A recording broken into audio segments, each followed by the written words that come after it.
अच्छा, तो आज हम किधर जा रहे हैं? एक अम्मा जी के पास जा रहे हैं। अम्मा जी के पास जाना है। चलो अम्मा जी के पास चलते हैं। तो ये सड़क उधर ही जाती है ना, इधर से जाएंगे हम। ओ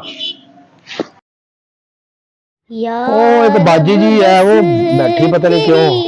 पूछे ना उससे, बाजी से मिले ना। हाँ बाजी से पूछ लेते हैं क्यों बैठी है इधर। रज़ा चाहिए, अता चाहिए, अता अस्सलाम वालेकुम। वालेकुम। क्या हाल है बाजी?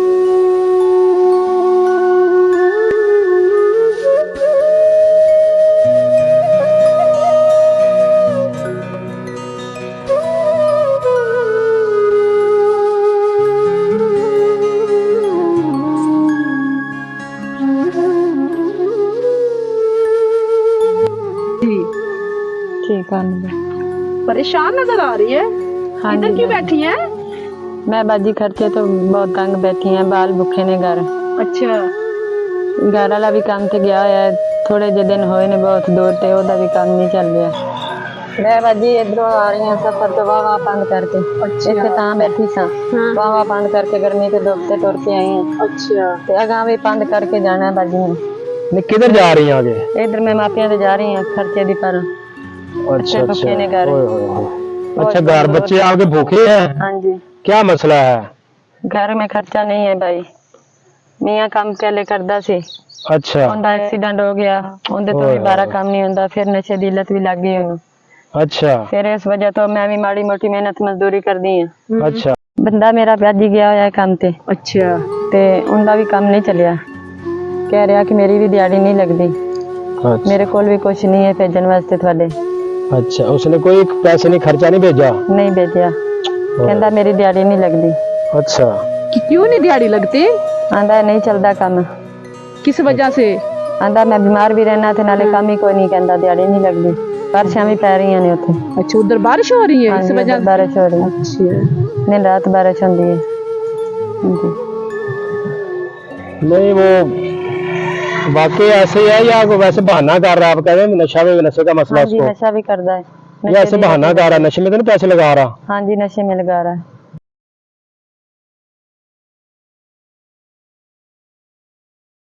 अच्छा, नशे में लगा रहा है। हाँ जी। बस ऐसा होएगा ना, थोड़ा बहुत कमाता वो नशे पे लगा देता हाँ जी, होगा। नशे पे लगा देता है। यानी आपको कुछ नहीं भेजा उसने? नहीं भेजा। सही। तो फिर घर में कुछ नहीं है क्या? घर में भी कुछ नहीं है भाई, कहने भाई। अच्छा मैं तो मेहनत मजदूरी करनी है, वो भी कोई नहीं है। माड़ी मोटी औखा जा पेट पाल दी है। अच्छा ते बच्चे भूखे ने गए तां वास्ते सफर करके टुर पई है। अच्छा बहुत सफर किया है, छां वेख लिए, जट बह गई है, दिल नु कुछ होने लग पिया।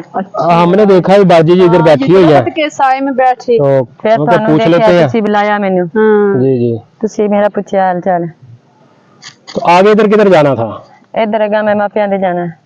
तो पैदल ही जाएंगे? हाँ जी, पैदल ही, कोई छोड़ने वाला ही नहीं है। आगे कितनी दूर है? वाह दूर है भाई, धुप भी है भाई, गर्मी भी बहुत ज्यादा है। बहुत सफर है जाना है भाई। सफर, इतने सफर में चलना तो बहुत मुश्किल है आपके लिए। तबीयत भी ठीक नहीं है मेरी, बच्चे भूखे मैं जा रही सी भाई। अच्छा उन्हां दे भी कोई नहीं हालात बेचारियां दे, मां प्यो अच्छा। बुढ़ा है, एक भाई है, उनके भी छोटे छोटे बच्चे ने।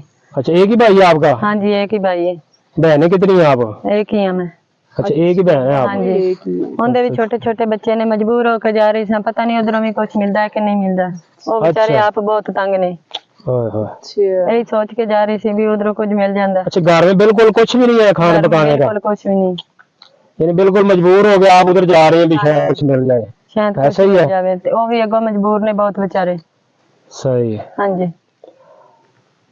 चलो अल्लाह करम करेगा। फिर तो वैसे ही है बाजी, अल्लाह ने ना जी। हमें आपके लिए फरिश्ता बनाकर भेज दिया है। हाँ जी।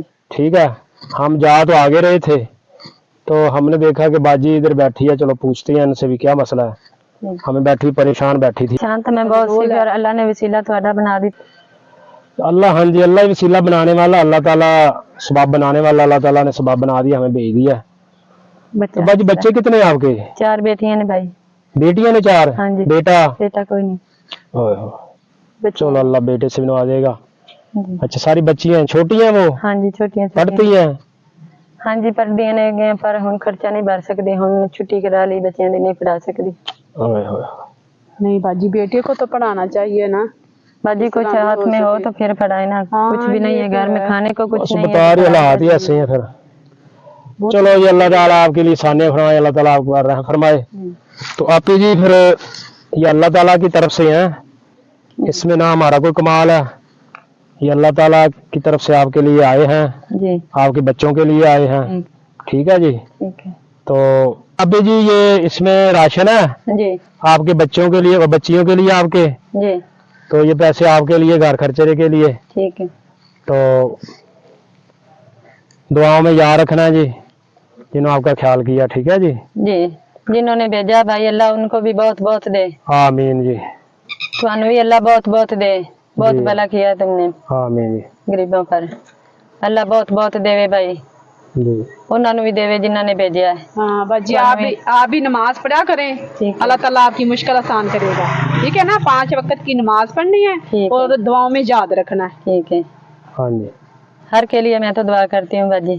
सही बिल्कुल जी, दुआ तो किया करें दुआ जी। मोहतरम सामीन, आपने सापी जी की सूरत हाल देख ली है, सुन ली है, काफ़ी मजबूर हैं, काफ़ी गुर्बत वाली हालत है, छोटी छोटी बच्चियां इनकी। अल्लाह ताला जी आप लोगों ने इनके लिए दुआ करनी, अल्लाह ताला इनके हाल पर रहम फरमाए, करम फरमाए।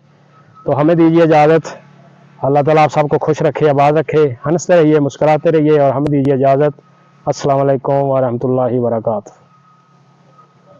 प्लीज़ चैनल को सब्सक्राइब कर दें, बेल आइकन को प्रेस कर दें, वीडियो को लाइक कर दें।